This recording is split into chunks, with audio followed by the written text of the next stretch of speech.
Brilliance Audio presents The Bluestocking by Christi Caldwell, performed by Tim Campbell. It was as though someone had died, and in a way someone had. This would be a physical loss felt throughout the club, leaving the unlikely home silent in ways it had never been. Gertrude Killoran stared blankly at the maids folding shirts and garments and placing them in neat piles upon an immaculate four-poster bed. Small garments packed up to be gone forevermore, and never returned. Stacks of fine wool trousers and jackets alongside tattered scraps better fit for a street urchin, torn cotton shirts, coarse wool, muddied shoes. Her throat spasmed. "I have it." All the while the servants, so very focused on their work, continued on, methodical in their task. Gather, fold, pile, repeat. Her quiet words were less of a command and more of a statement, and their whispery soft quality lent the order an air of weakness. The only one to pay her any heed was the grey tabby at her feet. Gus nudged his head against her legs and purred. All these years Gertrude had been known as the weak Killoran. Blind in one eye, she was the cripple whom no one saw any true value in, at least not in the way one was valued in the streets. And in this instance, her young brother Stephen being carted off away from this household they'd shared to the true home he'd been born to, she confronted the reality of her character. And mayhap she was weak. Because if she were as strong as she'd always considered herself to be, then she'd muster a greater show of strength than this, for her brother's benefit. She'd have packed his garments herself, offered him words of strength and encouragement. Something. He deserved that. He deserved more in the face of uncertainty, because of all he'd suffered and the pain he would forever know.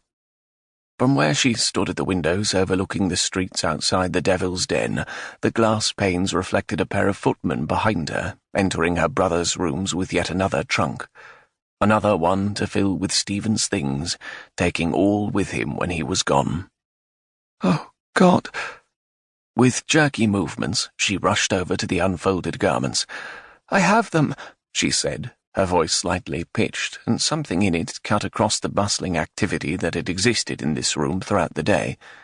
The maids looked up with bereaved eyes, tear-filled ones. Stephen would not see tears, not today, not on his final day inside the Devil's Den. "I said I have them," she repeated, agony making her tone sharper than she'd intended. "You may go." Gertrude looked to the four sombre servants. "All of you." The group of servants hesitated. Even though Gertrude had taken on a greater role at the clubs since her sisters had married, it was still new to the staff.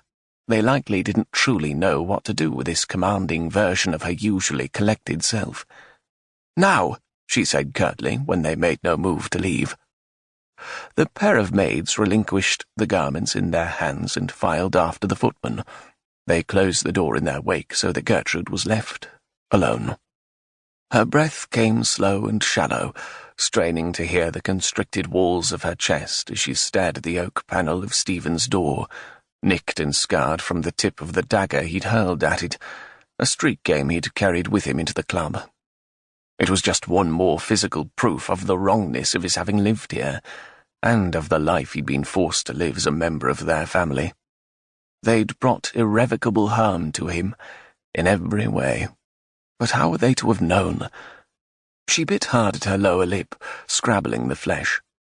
How were they to have known that the young boy brought into their gang, squalling and incoherently inconsolable, as he'd wailed for his mum and da, had in fact been a Marquess and Marchioness's son? How were they to have known Stephen had been kidnapped from the comfortable, exalted folds of the peerage and plunged into the living hell and squalor of St. Giles? And now he would return. Still, by polite society standards, a boy in years, but in the suffering he'd endured and the hell he'd visited upon others at the behest of their gang leader, Mac Diggory, Stephen was more jaded than a man who'd lived 60 years.